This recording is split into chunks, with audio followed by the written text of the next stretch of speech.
There's something indescribably captivating about Portrait of a Lady on Fire. This film is slow and methodical, which seems to be a prerequisite for French art films, of which this film definitely stands among, standing at nearly 2 hours tall, but like the best of them, its length isn't even noticeable. There's so much packed into the runtime of this simple story that starts with the seemingly contrived conceit of a woman having to paint another woman's portrait without the model finding out, because the implications of the purpose of this portrait are not to her liking. See, her mother has orchestrated an arranged marriage. As this is the 1700s, brides still don't have much say in their quest for love. Nonetheless, Heloise doesn't want to be painted and Marianne has to paint her, without her finding out, since she refuses to sit for the painting. This film is, as I mentioned, French, which I could see being a barrier of entry for people who don't like to read subtitles, but I don't think that's an issue for my audience. Because of this conceit of Marianne painting a portrait of Heloise without her knowledge, the first half of this film is filled with a lot of looks at each other and sketching. You know, normal pretty girl things. And while this should be boring because of the performances of these two French actresses, there's always a tension there that keeps you ubiquitously engaged. But if I can allude to another anime analogy for a second besides reading subtitles, the beginning of this film especially, and really most of the film, is packed with what I'm going to call pretty girls doing very pretty things. Similarly to the developing anime genres of cute boys / cute girls doing cute things. The main women in this film are very pretty and look perfect. They are elegant girls elegantly sewing and painting very traditionally while sometimes going on elegant walks in elegant environments. All in a 1700s aesthetic, and this aesthetic creates a tone of class and high art that thematically the film fits into too. That's the type of film Portrait of a Lady on Fire exists to be. This is not for everyone, but if you can appreciate all of this and have any patience, it's definitely worth your oh so valuable attention. I described it at the beginning of the script and in the title as indescribably captivating, but I would also describe it as fucking phenomenal, but that doesn't work as well as a title, but it's equally as fitting. As things slowly unravel in the plot, of course Heloise eventually finds out that Marianne isn't just someone hired to take her on walks, but is in fact working against her in order to create the portrait, and there is conflict between them, which they have to grow from. But then you realize this isn't the story of two girls becoming friends through adversity, it's a love story. And because of the genders of those involved and the time period, a forbidden love story. But the pinpoint moment this realization overcomes the audience is perfect, and it's synced again perfectly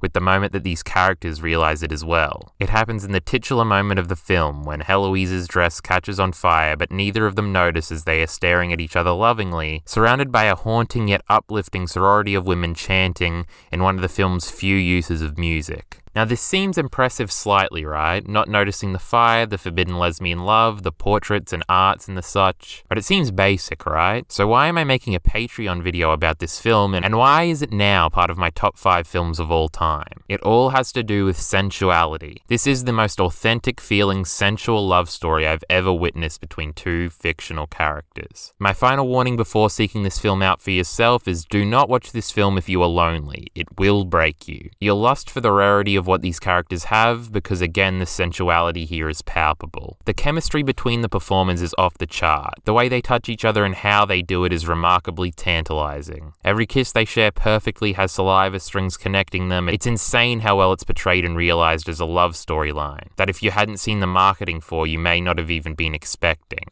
But it goes further. Them lying in bed, disheveled, not looking perfectly pretty as they have throughout the film, shows different sides of vulnerability, and the romantic dialogue between them is some of the best, most passionate back and forth you'll ever see. It's incredible, and it's enough to throw you over the edge, like Heloise's sister herself. The dialogue writing, even outside of the romance, is reason enough for you to seek out this film, as it is that great. The dialogue between Heloise and Marianne at the beginning of the film is incredibly quick and snappy and sparse. They are both very protective of themselves around each other, and responses are usually kept to single words. But as the film progresses, the dialogue slowly gets denser, reflecting the growth and progressive closeness of their relationship. And this pattern eventuates into the romantic dialogue I was just raving about. Certain lines like "Do all lovers feel like they're inventing something?" and "Do you dream of me? No, I think of you," will make you salivate in jealousy. You will never be this smooth. This is not your typical love story with cheesy lines that don't quite hit the mark. You feel these lines, and they are always accompanied by these two touching or feeling on each other, Dude, the implication of that "no, I think of you" line being that instead of her subconscious driving her lust for her partner, her conscious mind is, and that she is making the choice to fantasize about Marianne is nearly as poetic as it is hot. It's incredible. The way I described the first hour of the film may make it seem like it's boring, as the romantic stuff doesn't kick off until halfway through, but that's not true at all. I started this video with the line, "There is something indescribably captivating about Portrait," and that's true for the sensuality and the romance, but it's also true of the pacing. The entire time I was watching, I was entranced. You're bewitched by the pacing and the tone of the film, and it grabs you in your proverbial attention, and you're taken through a series of should be relatively boring and innocuous events that have you on the edge of your seat the entire time. And I truly don't understand how the film does it. It feels like everything is happening in rhythm, which thematically plays into the picture quite well, because for a film with nearly no music, music plays an incredibly crucial role in the lives of these characters. That culminates in one of the best endings of a film I've ever witnessed. The girls initially bond as friends over music, then they realize their love for each other in this amazing sequence I already sort of touched on earlier when I mentioned the titular fire-related moment and the sorority roaring in an impactful, loud hymn that's awe-inspiring in drama and climax, but the final scene of the film is a one-shot of apex emotion and an uproarious opera. And the thematic tie music has between all these emotional, seminal moments, at critical moments in the girls' relationship, plus the thematic tie it seems to have to the pacing of the film, is special. You can tell how tight the film is in its ideas. They are blatant but impactful. Music equals passion and passion equals the romance. And these things together draw you in a way that I can't understand. How did the filmmakers achieve this sense of pacing? I honestly don't know, but it feels like a rhythm. But with any lesbian romance of the 1700s, this story ends in tragedy as Marianne ends up finishing the portrait and it's sent off to the husband-to-be, and Heloise is to go live with him far away. And this week-long true romance is forced to be remembered by these two girls as just a fling. But in a film that has such powerful triumph in romance and tragedy in romance, the last stretch of scenes better punch you right in the gut, and boy do they. Right before they separated, they have a beautiful moment on the beach where Marianne gets mad at Heloise, but more at this situation, and runs after her and grabs her from behind apologizing. But another moment that happens before they are separated is Heloise making Marianne sketch a self-portrait on page 28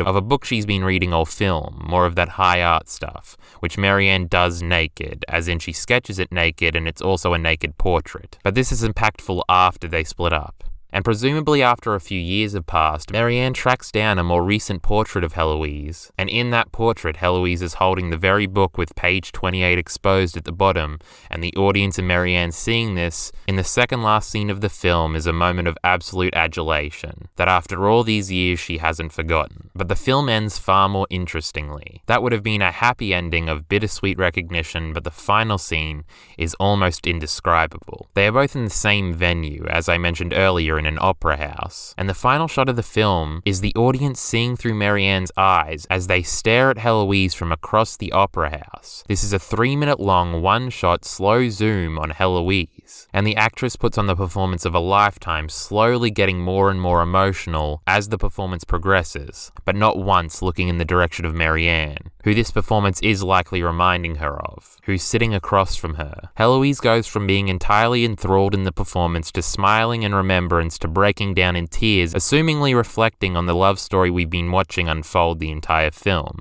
The music gets progressively more and more aggressive and bombastic until it clears, Heloise is left a wreck, and the film ends, without the girls seeing each other again. And truly this scene can't be described here in any worthy manner. And this means so many things thematically when you reflect on certain conversations that happen throughout the film that I didn't have time to mention in this video. But basically Heloise is embodying in this moment the line she says earlier in the film, to remember, not regret. Whereas Marianne, who is supposed to be the stoic one, can't move on, and isn't satisfied in just remembering. And it all ties together so well. This is one of my favorite endings to anything ever. You must watch this film. It's indescribably captivating. This has been your Patreon $5 tier bonus video for July. Thank you for the support.